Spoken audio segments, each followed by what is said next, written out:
Hey guys, for part 2 of my Houdini tutorial, we're going to be flipping our coin up into the air and then landing back on the ground, kind of like a heads or tails situation.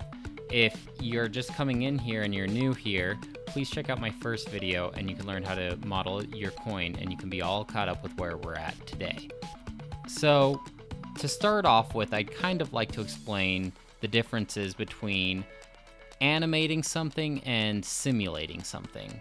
Animating an object is keyframing a movement between two different frames. That way, you kind of have a lot more control about how something moves, but it might not look the most realistic. So this is from the simulated subreddit. It says, simulations try to model real-world processes and use mathematical models to generate necessary data. Animations, on the other hand, are usually created through a manual process. Animators manually keyframe the attributes like position, rotation, scale, etc. of the objects in a 3D scene. It's possible for manual animations to look convincing, but that does not make them simulations. So, in other words, a simulation is something done through software to try and model a real-world scenario. To simulate something is to have the computer program the previous frame to determine the position of the object in the next frame.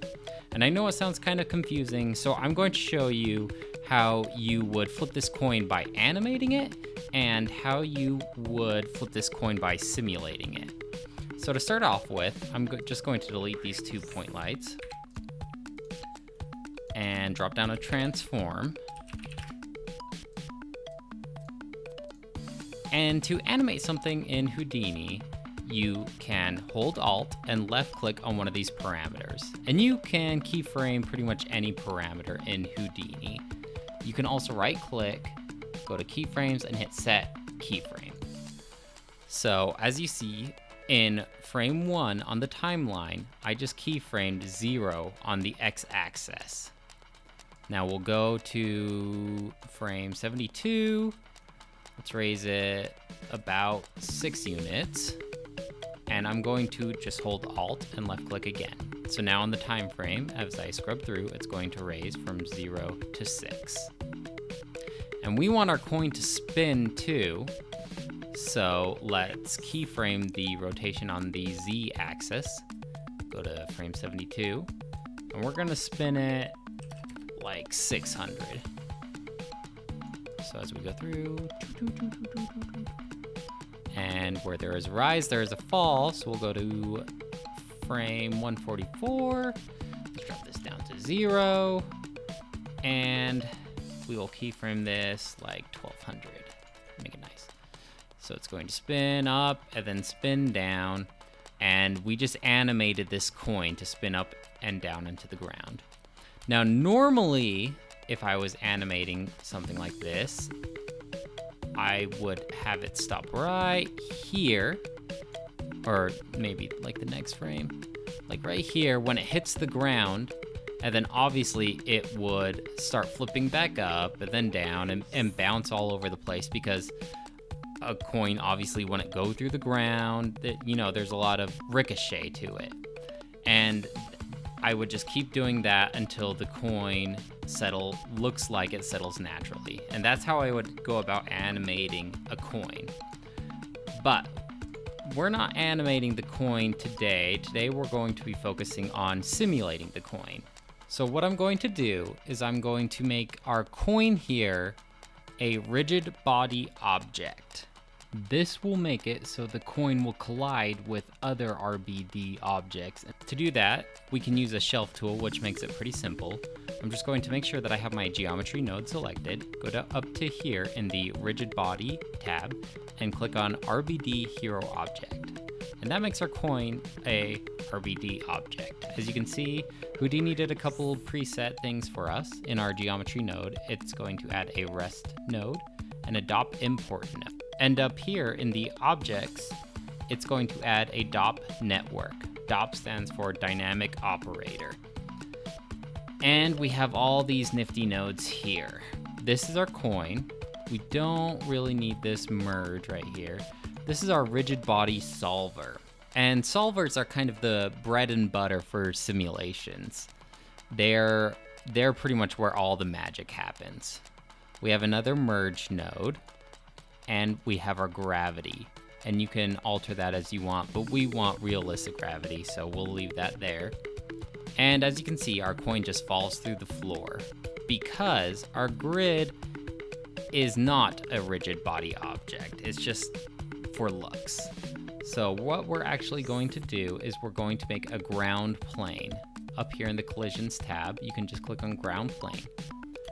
And we have this nifty looking plane right here. It covers up our coin because it's a little higher than our coin. You can see a little bit of the ends. So what we can do is we can lower the ground plane just a little bit. If you remember from the first lesson, you can hold space B and you can go to our front view and you can adjust the ground plane so it's right there where the coin rests. Space B again, back to our perspective view. All right, so what we're going to do now is dive into our DOP network, and you can see that it already wired in the ground plane for us. And like I mentioned previously, when using shelf tools, we can do this all ourselves manually as well. We can hold tab, drop down a ground plane and drop it, and put in a static solver for the ground plane, but shelf tools just make it a lot easier. So now when we hit play, our coin is just resting on the ground plane. Nice. Next thing we want to do is look at the collision geography of our coin. Up here in the RBD object, click on that, and we're going to go to our collisions tab. Now we're going to go to the bullet data tab, and we're going to click show guide geometry. And as you can see, the blue is where our collisions are actually happening. If you uncheck this display geometry, you can see what our coin looks like, which is pretty good. I mean, it's a pretty good representation. One thing that I would recommend, just for simplicity's sake, is I would go to the geometry representation, and you have a couple presets. I would just change this to cylinder, like the size of our coin, just to keep things basic. And that's a pretty good representation of our coin. If you click on display geometry, looks good to me. But you can stick with convex hull if you would like. So we want to get this coin up in the air and flipping. How do we do that? One thing you'll learn about Houdini is there's plenty of ways of doing something to get just what you want to do. How I found was best for this simulation was to go to my initial state. And these parameters are to set the initial velocity of my object. Right at frame 1, what do I want my object to start doing? So what I decided worked best for me is to set the Z rotation, the angular velocity, to 5,275. That gave me just the right kind of simulation that I wanted to do. And that's all you really need to do to get your simulation going. This is going to say, at frame 1, I want you to start spinning this much. And let's see what it turns out to look like.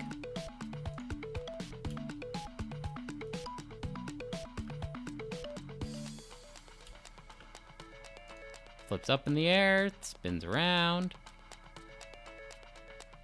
And you'll notice when it hits our ground plane, we get a very realistic bounce. And we would have to be animating these couple bounces ourselves if we were animating it. But because it's a simulation, the computer decides all that for us. So you can set this to whatever you want. This is just the number that I found works best for me. I know it spins a little slow, but I kind of like it that way. And it gave me a nice, satisfying bounce on the ground plane that I liked.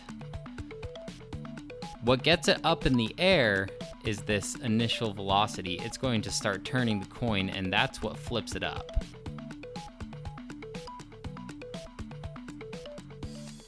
Another thing about the timeline, guys, is down here there's a little box called real-time toggle. If I uncheck that, it's just going to go frame by frame, and it might be a little faster and not realistic to what the rendering will look like. So if you check that, it'll be 24 frames per second, or whatever you have it set to. Right now, 24 frames per second. Cool. Let's hide this ground plane because I'm not liking the look of it. And up here in the objects, you can just uncheck this display flag. Let's make our ground bigger. Now, as you know, this isn't actually our ground. This is just a representation of the ground. The actual ground is the ground plane that we have hidden. Let's make our grid pretty big here. And do 2 by 2 rows. And I'm going to delete this color because I'm actually going to put on a shader on both the coin and the ground. Now let's just very briefly touch on shaders and rendering so we can get a rendered clip of the coin flipping. So let's do a little bit of shading on our coin and ground. Let me go back and delete this color node. So both are just gray, they don't have any color to them. And let's just kind of do a quick touch up on materials and shaders. Up here, we've only been working in the object tab, but if we go to the material palette, we have a list of shaders that we can apply to our objects. I want my coin to be gold. In the metallic section, we already have a preset gold. Just drag it to our materials, and then you can click and drag it to our coin, and that makes it gold. And you can change any parameters that you'd like, make it more metallic. You can change the color to whatever you want. I'm just going to leave it at basic gold for now. And now let's make something for our table. I'm going to grab this principal shader. This is basically a blank slate, and you can just change to whatever you want. I'm going to call my shader table and make it white.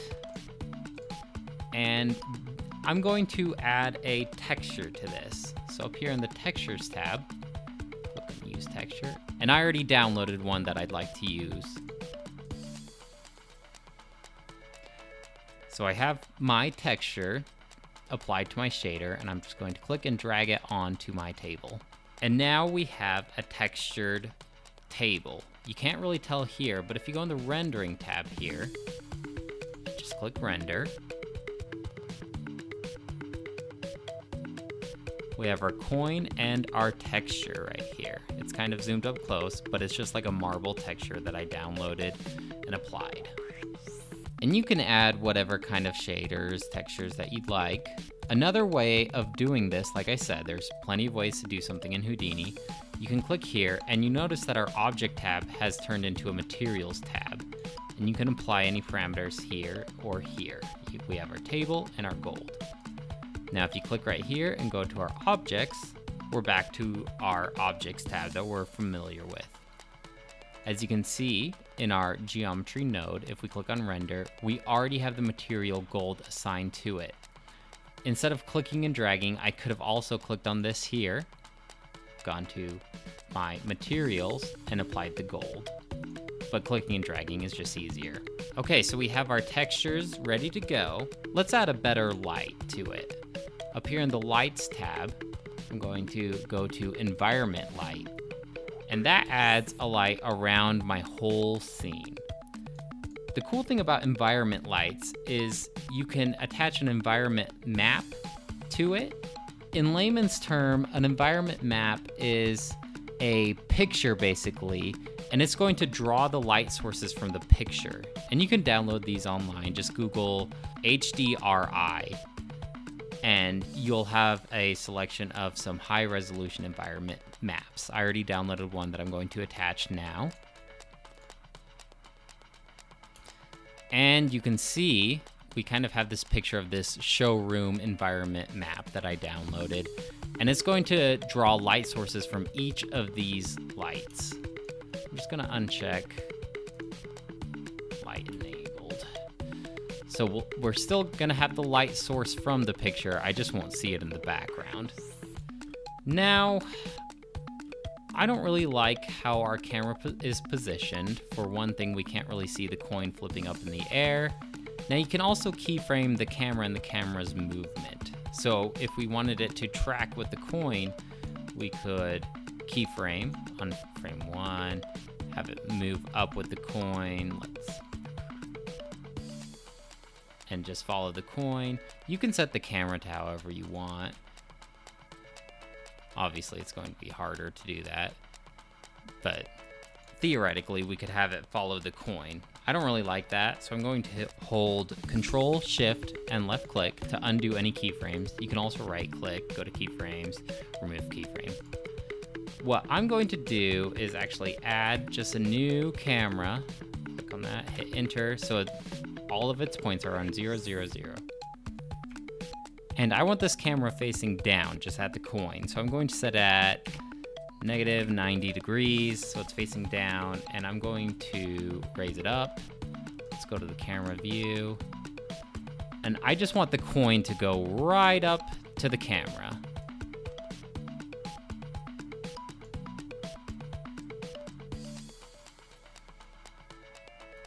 So I'm going to set it as high as the coin goes. And let's move it over a little bit because the coin starts to move over to the side. Right up there. So like the coin's shooting up at us. And falls back down. Cool.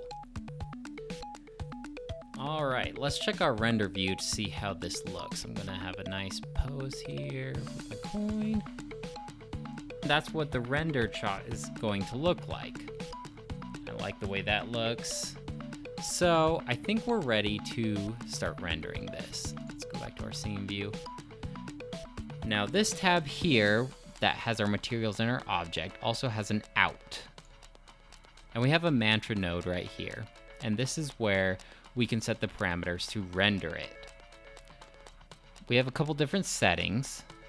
We have our frame range that we want to render. We have our frame output path. And we have a couple parameters here to set what the render quality is going to be. Right here is our render path. This is going to be the name of the render and the frame number. So we can delete this right here. So let's rename this coin flip tutorial. And the name of the render is going to be coin flip tutorial frame 1. And then the next one will obviously be coin flip tutorial 2, frame 2. Now we're going to our rendering tab. And here's a lot of parameters. Basically, a rule of thumb is the higher the number, the better it'll look, and the longer it will take to render it. It's not uncommon for each frame to take roughly 10 minutes, depending on the footage. Up here, the pixel samples is like a general setting. The higher your pixel samples are, the better resolution your footage will be, the longer it will take to render. If you only want certain parameters to look better, but you still don't want your rendering time to be horrendous, you can do a couple of parameters here, and we can go more into depth about that later. Let's say you really want your coin reflection to be really high. You could set this one high, but have the rest a little bit lower to save you some rendering time. I'm just going to go general and do a 9x9 pixel sample. And it takes my computer about 12 minutes per frame for this setting. It just all depends on how good your computer is. And for the rendering engine, I typically go with physically based rendering. So we have our parameters in set. We want to use our camera that we created. As you'll see with the simulation, it stops right about frame 138. So we can go here, render frame range, Control Shift click, or you could right click, and go to 140. Okay, I think we are ready to render. Now just click on render to disk and this bar will pop up. We're currently on frame 1 of 140.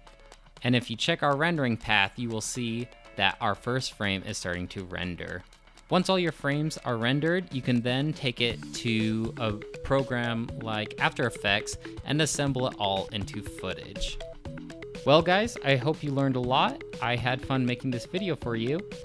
I will try to think of a third video that we could do. Maybe we could shatter our coin, or another idea I have is to turn it into liquid. Let me know what you think, and let me know if you have any suggestions to make these videos any better. Thanks for watching. Bye!